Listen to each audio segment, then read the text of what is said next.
Je pense qu'il y a des opportunités à saisir, mais vous devez faire vos recherches. Alain, bonjour et bienvenue dans notre studio. 2017 a été une année de croissance solide et c'est le moins que l'on puisse dire. Nous avons observé l'un des marchés haussiers les plus longs de l'histoire. Pourtant, est-ce un moment dangereux pour investir? C'est une sorte d'épée à double tranchant. Vous avez raison de dire que cette année a été fantastique. Le marché haussier a duré très longtemps. En général, les marchés restent toujours bien soutenus. En revanche, ce que vous devez faire, c'est rééquilibrer votre portefeuille en cherchant des trésors cachés. Cela signifie que vous devez être plus sélectif. Vous avez mentionné des trésors cachés. Quelles sont les économies et les secteurs qui offrent le meilleur potentiel de croissance? Quels sont ces trésors cachés? Je pense que dans ce cas concret, vous feriez mieux d'adopter une approche ascendante vis-à-vis du marché. Vous devez analyser des cas spécifiques ainsi que la performance de chaque pays et de chaque secteur. Nous nous concentrons principalement sur le Brésil, la Turquie et la Chine. Toutes les parties de l'économie ne peuvent pas se porter bien car il existe toujours des problèmes tels qu'une bulle des prix des actifs, etc. Cependant, nous sommes d'avis que le secteur technologique chinois présente un fort potentiel de croissance. Ici, nous voyons un graphique représentant le nombre de diplômés en sciences et en génie. Si vous vous contentez du fait d'analyser l'évolution des taux d'intérêt en Chine ou bien de vous concentrer sur le taux de chômage, vous manquerez sûrement quelque chose d'important.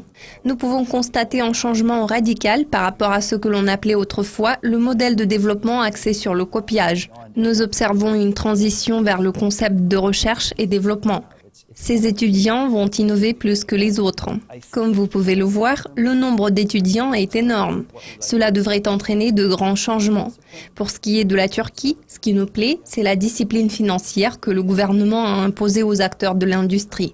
Cela rend le système très conservateur et très attrayant en termes de ratio risque-rendement. Enfin, regardons le Brésil. Le pays a été durement touché par la récession des matières premières qui a commencé il y a 6 ou 7 ans. Maintenant, le pays est en train de s'en remettre. La production industrielle et le secteur technologique sont à nouveau en plein essor. La demande des consommateurs s'accélère et nous trouvons que cela témoigne de la bonne santé de l'économie brésilienne. En ce qui concerne les taux, nous pouvons voir que sur ces marchés, l'inflation est définitivement sous contrôle, à la différence de ce que nous observons sur les marchés développés. C'est pour cette raison que nous sommes d'avis qu'il reste un bon potentiel de croissance sur ces marchés. Voici quelques-uns des secteurs que nous examinons. Bien que tous les secteurs ne soient pas dans le vert, nous pouvons constater une évolution positive du taux de change des devises des marchés émergents susmentionnés et une bonne performance de leurs marchés boursiers.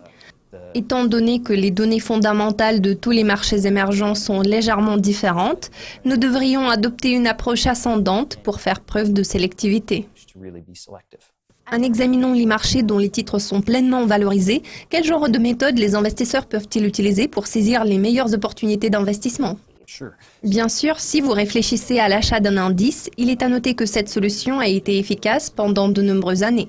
Il suffisait d'investir dans tel ou tel indice et d'attendre qu'il progresse. Je pense toutefois que dans le futur, il sera beaucoup plus difficile de réaliser des profits en investissant dans des indices, car ces derniers se composent généralement d'actions surévaluées et sous-évaluées. Si vous vous contentez d'investir dans un indice, vous achèterez beaucoup de titres surévalués. Vous avez tout intérêt à adopter une approche ascendante pour être en mesure de trouver des trésors cachés et plus particulièrement des actions sous-évaluées. Moi, personnellement, je préfère choisir quelques sociétés concrètes qui affichent une très bonne dynamique de croissance depuis une longue période et dont les flux de trésorerie peuvent être jugés très sains. Je souligne que la ligne inférieure représente le S&P 500. Nous avons connu une année fantastique avec une croissance d'environ 19-20%. En revanche, nous pouvons remarquer que la société Tencent a nettement surperformé les autres. Il s'agit d'une société technologique cotée à la bourse de Hong Kong qui représente l'équivalent de Facebook et de Twitter. Nous pouvons également la comparer à Google. Tencent a enregistré une croissance de 217% en comparaison annuelle. Regardons la performance d'Alibaba. Ici, nous voyons la même chose. La croissance s'est établie à environ 204%.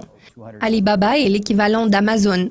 Nous pouvons en déduire qu'il y a vraiment des trésors cachés qui ont réalisé une performance hallucinante par rapport à celle de l'indice de référence. Pensez-vous que la technologie soit l'un des domaines qui offre le plus d'opportunités en ce moment?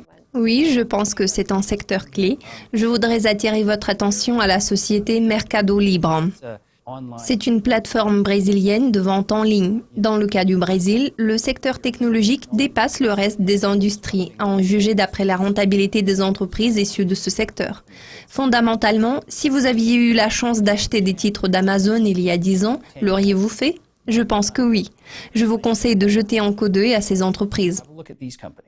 Pour finir, nous pouvons supposer qu'en dépit d'une forte progression des marchés, il n'est pas trop tard pour investir et il reste encore beaucoup d'opportunités à saisir. Je pense qu'il y a des opportunités à saisir, mais vous devez faire vos recherches.